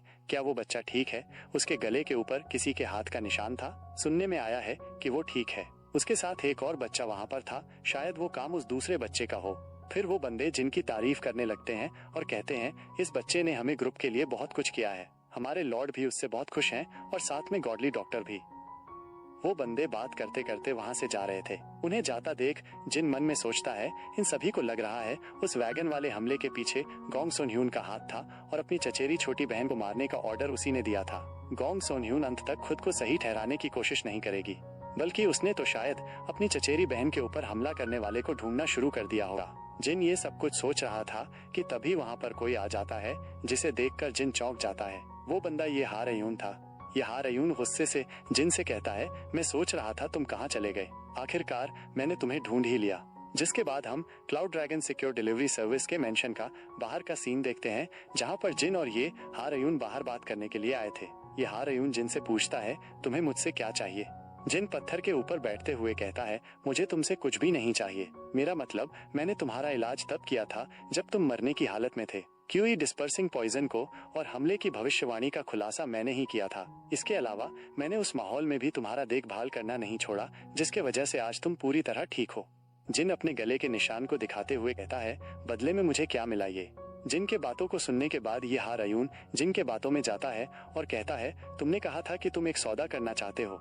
जिस पर जिन कहता है मैंने अपना मन बदल दिया है, मैं तुम पर भरोसा नहीं कर सकता।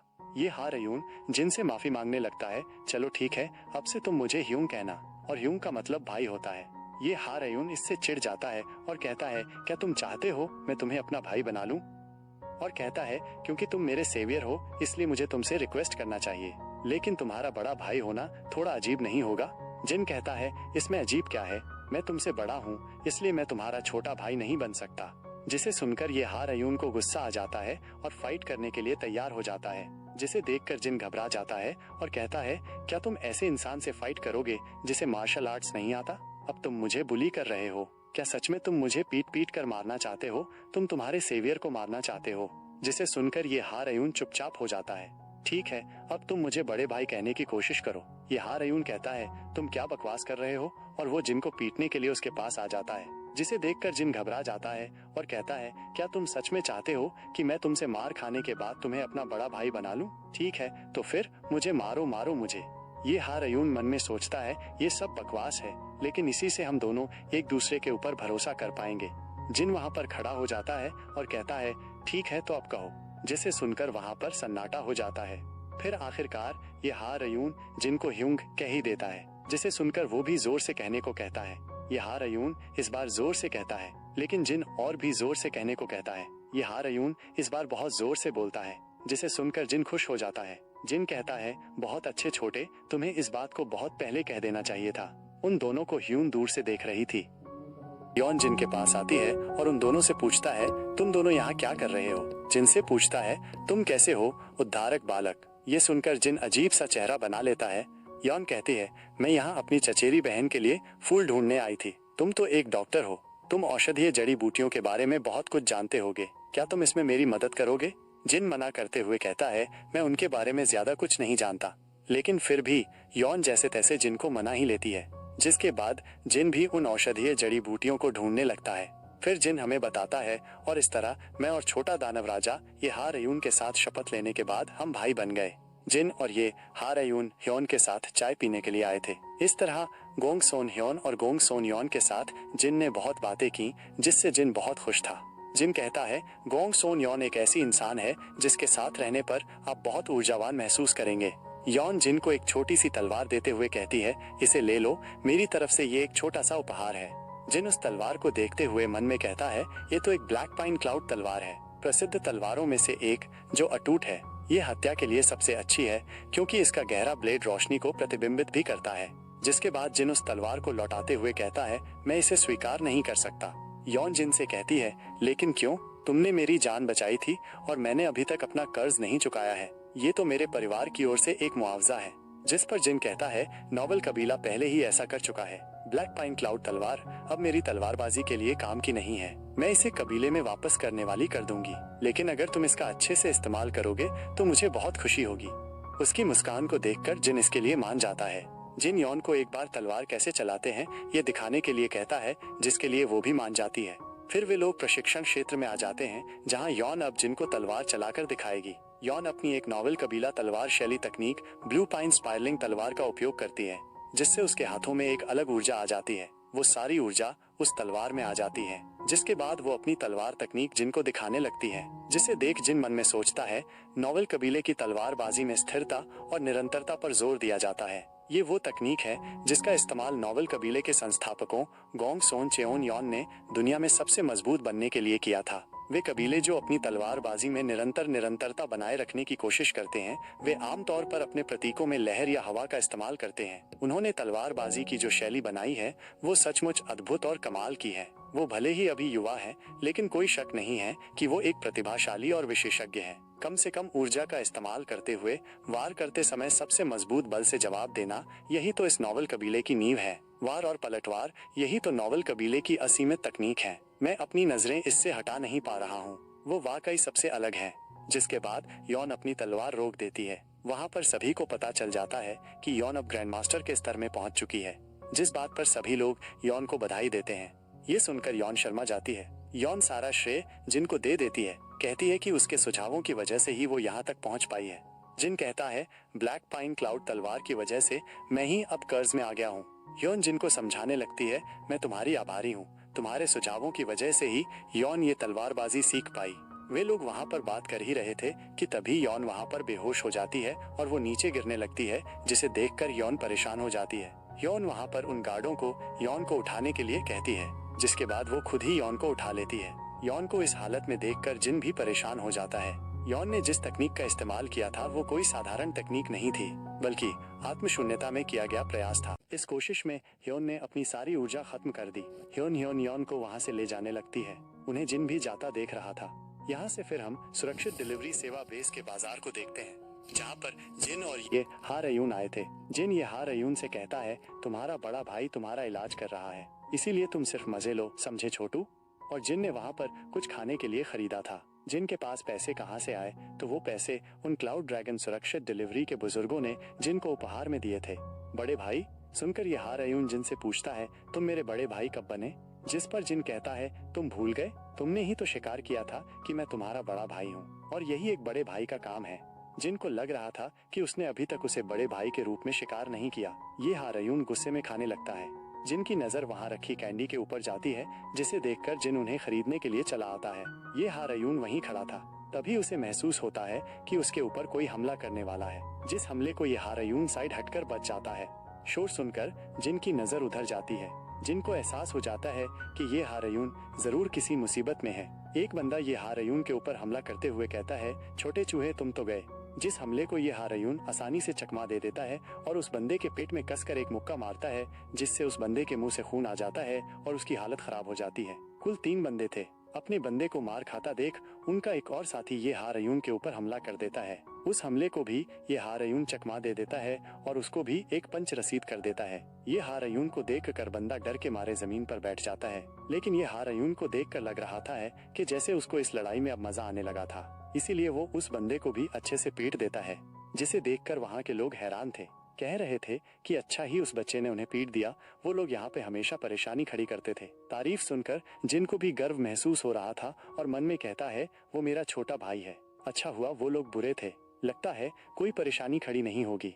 यही सब सोचकर जिन ये हारयून को आवाज देता है, लेकिन तभी जिन ये हारयून को देखकर चौंक जाता है, क्योंकि ये हारयून अभी भी शांत नहीं हुआ था। उसकी आंखें बिल्कुल लाल हो गई थीं, जिससे उसकी लड़ने की इच्छा अभी खत्म नहीं हुई है। इसीलिए ये हारयून उस बंदे को और भी बुरी तरह पीटने लगता है। उसके इस रूप को देखकर वो लोग और भी चौंके हुए थे। जिन घबराते हुए ये हार अयून की तरफ भागने लगता है ताकि वो उसे रोक सके। जिन ये हार अयून का नाम जोर से चिल्लाता है। जिन की आवाज सुनकर ये हार अयून रुक जाता है। वो अब पूरी तरह शांत था और वो जिन की तरफ देखने लगता है। जिन उसकी तरफ दौड़ते हुए आ रहा था। जिन मन में सोचता है मैं उसके असली रूप को भूल गया था, वो ऐसा ही है। जिन कहता है आखिर करना क्या चाहते हो तुम? ऐसा इसलिए क्योंकि ये हार अयून को हत्या करना पसंद है। उसे खून देखना बहुत पसंद है। उसे कैंडी देते हुए कहता है इसे लो और यहाँ से चलो। ये हार अयून उस बंदे को और भी पीटना चाहता था क्योंकि उस बंदे ने मार्शल आर्ट सीखकर दूसरों को बहुत परेशान किया था। वो उसको जान से मारना चाहता है। जिन मन में सोचता है मैं इसे कैसे शांत कर पाऊंगा। जिन इस बार जोर से इस मिठाई को लेने के लिए कहता है। वो किसी तरह बस उसे शांत करना चाहता था। इस बार वो कैंडी को अपने मुंह से पकड़ लेता है जिसे देखकर जिन हैरान था। जिन मन में सोचता है चलो ये तो अच्छा है कि वो अभी बच्चा है, इसलिए ये कैंडी काम कर गई। जिन ये हार अयून से कहता है क्या तुम मुझे मरवाना चाहते हो? चुपचाप खड़े रहो, मैं यहाँ से खून में लथपथ होकर वापस नहीं जाना चाहता। इसे कहते हैं समाज के साथ तालमेल बिठाना, जिसके लिए ये हार अयून मान जाता है। जिन मन में सोचता है इसे संभालना सरदर्द है और जो किसी का सर काट सकता है वो डेमन किंग समाज के साथ क्या ही फिट होने की कोशिश करेगा। ये सब जब मैं सोचता हूँ तो मेरे हाथ कांपने लगते हैं। जिन ये सोच ही रहा था कि तभी उसे कोई आवाज देता है। वो जिन को युवा मास्टर कहकर बुला रहा था। जिन उस तरफ देखता है वहाँ पर क्लाउड ड्रैगन सुरक्षित सेवा का लीडर वून जीसुंग है। ये वो ही दोनों बंदे हैं जिनका जीवन जिन ने पहले एपिसोड में बचाया था। लीडर वून के साथ उसका स्वॉन भाई डैन जा गैंग था। गैंग के साथ एक छोटा सा बच्चा था। गैंग जिन से कहता है मैंने बाजार में कुछ अफवाहें सुनी, इसीलिए मैं आपको ढूंढने आ गया। तुम्हें देखकर खुशी हुई कि आप दोनों ठीक हैं। जिन कहता है हम सिर्फ यहाँ ब्रेक लेने के लिए रुके थे। वैसे उस बच्चे का नाम क्या है? गैंग कहता है ये बच्चा मेरा है, इसका नाम चेओन ही है। जिन को देखकर वो बच्चा जिन के पास आने लगता है। गैंग अपने बच्चे से कहता है देखो बच्चे, इन्हीं की वजह से आज तुम्हारे पिताजी जीवित हैं। वो बच्चा भी जिन की उंगली को पकड़ लेता है। गैंग ने जिन के नाम पर अपने बच्चे का नाम रखा था डैन चेओन ही। वो बच्चा जिन के पास जाना चाहता था, इसीलिए गैंग अपने बच्चे को जिन की गोद में दे देता है। जिन उसे लेने के बाद समझ गया था ये बच्चा मजबूत है, कुछ दिनों के बाद वो अपने आप ही चलने लगेगा। और अपने मन में सोचता है मिस्टर गैंग अपने बच्चे के साथ बहुत खुश हैं, यही मेरे लिए बहुत खुशी की बात है। गैंग अपनी यात्रा के बारे में बातें कर रहे थे। फिर वो जिन का शुक्रिया कहता है क्योंकि जिन की वजह से ही वो अपनी पत्नी और बच्चे से मिल पाया। इधर वो बच्चा ये हार अयून के साथ खेल रहा था। इस नज़ारे को देखकर जिन हैरान था क्योंकि ये हार अयून एक बच्चे के साथ खेल रहा था। फिर लीडर वून और गैंग अपने बच्चे के साथ वहाँ से जाने लगते हैं। वो बच्चा अभी जिन के साथ खेलना चाहता था। जिन और ये हार अयून भी वहाँ से निकल जाते हैं। रास्ते में ये हार अयून जिन से कहता है तुम में एक बड़े भाई का सारा गुण है, मुझ में नहीं है।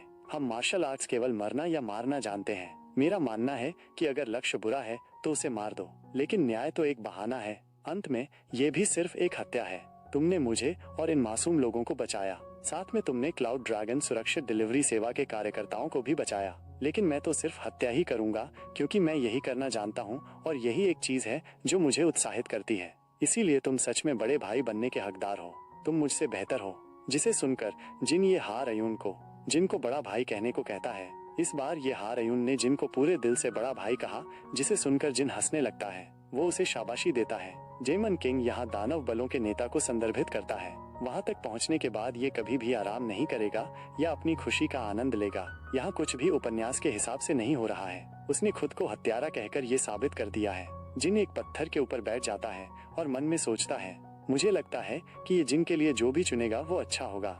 और आलस में ये हार अयून यहाँ से जा रहा था। जिन उसे छोड़ने के लिए आया था। जिन कहता है तुम क्या यहाँ दानव बलों में जाने वाले हो? ये हार अयून कहता है वो लोग कह रहे थे कि उनका एक नया समूह बना है और लोग जल्दी ही यहाँ से जाने वाले हैं। जिन कहता है यह एक कठिन वक्त होगा, क्या सच में तुम जाना चाहते हो? जिसे सुनकर ये हार अयून जिन से कहता है मेरे पास और कोई रास्ता नहीं है। जिसे सुनकर जिन उदास हो गया था। ये हार अयून जिन से पूछता है कि तुम नहीं पूछोगे कि मैं दानव बलों में क्यों जाना चाहता हूँ, क्या तुम्हें पहले से ही कुछ पता है? जिन को इसके बारे में कुछ भी नहीं मालूम था। जिन कहता है तुम्हारे पास जरूर कुछ कारण होंगे जो तुमने वापस जाने का मन बना लिया है। ये हार अयून कहता है बड़े भाई, मैं जानता हूँ कि तुम मुझसे कुछ छुपा रहे हो। मैं उस दिन का इंतजार करूंगा जब तुम मुझे सब कुछ बताओगे। जिन ने ठान लिया था कि वो उसे कुछ भी नहीं बताएगा, चाहे कुछ भी हो जाए। जिन कहता है हाँ, किसी और दिन तुम मेरे छोटे भाई जो हो। वे लोग आगे बढ़ते हुए बात कर रहे थे। जिन उसे सीखने लगता है कि ब्लड पैरासाइट को कैसे हटाया जाए, जो हमें नहीं बताया जाता है। आखिरकार जिन सिटी के गेट के पास आ गया था जहां से हा रयून अब अकेला जाने वाला था। जाने से पहले हा रयून पीछे मुड़कर देखता है जहां जिन उसे बाय बाय कह रहा था। जिन ने वो सब कुछ किया जो वो कर सकता था। उसे जाता देख जिन उदास था। कहीं ना कहीं जिन भी उससे जुड़ चुका था। जिसके बाद जिन मेंशन में वापस आ जाता है जहां गॉडली डॉक्टर जिन का इंतजार कर रहा था। गॉडली डॉक्टर जिन से बात करने के लिए उसे अपने साथ ले आते हैं। वो जिन को अपना डिसाइपल बनाना चाहता था। गॉडली डॉक्टर जिन को इतने लंबे समय से अपना डिसाइपल बनाना चाहता है जिसे जिन समझ नहीं पाता। गॉडली डॉक्टर जिन से पूछता है, क्या तुम मेरे डिसाइपल बनोगे? जिसे सुनकर जिन चौंक जाता है। ऐसा तो नहीं होना चाहिए था क्योंकि गॉडली डॉक्टर ने नॉवल में कभी भी अपना डिसाइपल नहीं बनाया था। गॉडली डॉक्टर पूछता है, क्या तुम इंटरेस्टेड नहीं हो? जिन कहता है, नहीं नहीं, ऐसी बात नहीं है, ये मेरे लिए अचानक होगा। जिसे सुनकर गॉडली डॉक्टर की जान में जान आ जाती है। जिन कहता है, आपका डिसाइपल बनकर मैं क्या सीखूंगा? वो कहते हैं, मैं जो भी जानता हूँ मैं तुम्हें सब सिखा दूंगा। जिसे सुनकर जिन चौंक जाता है क्योंकि उन्होंने एक सेकंड नहीं लगाया था जिनके सवाल का जवाब देने में। गॉडली डॉक्टर समझ जाता है कि जिन किसी बात को लेकर झिझक रहा है। वह जिन से इसके बारे में पूछते हैं। जिन को पता था कि गॉडली डॉक्टर खुद भी एक रोगी हैं जो the 9 cloud absolute pulses suffering कर रहे हैं, जिसकी वजह से वो जल्दी गुजर जाएंगे। जिन मन में सोचता है, क्योंकि इसका कोई भी इलाज नहीं है इसीलिए इसका भाग्य और धन सब मेरा हो जाएगा। द 9 क्लाउड एब्सोल्यूट पल्स और कुछ नहीं बल्कि म्यूरम कॉन्स्टिट्यूशंस हैं। क्या सच में इसका इलाज नहीं हो सकता? जिन चाय के कैप को रखते हुए कहता है, बस मैं आपसे एक वादा चाहता हूँ कि आप जीने की कोशिश नहीं छोड़ेंगे। जिसे सुनकर गॉडली डॉक्टर हैरान था। जिन आगे कहता है, मैं जानता हूँ कि आप बीमार हैं। ये एक इनेट कंडीशन है। मुझे लगता है इस बीमारी के लिए ये इलाज सही नहीं है। जिन ये कहता ही है कि तभी उसे किसी की ब्लड लस्ट महसूस होती है जिससे वो बहुत ही चौंक जाता है। ये ब्लड लस्ट किसी और की नहीं बल्कि यू हो की थी। जिसे जिन की बातों को सुनकर गुस्सा आ गया था।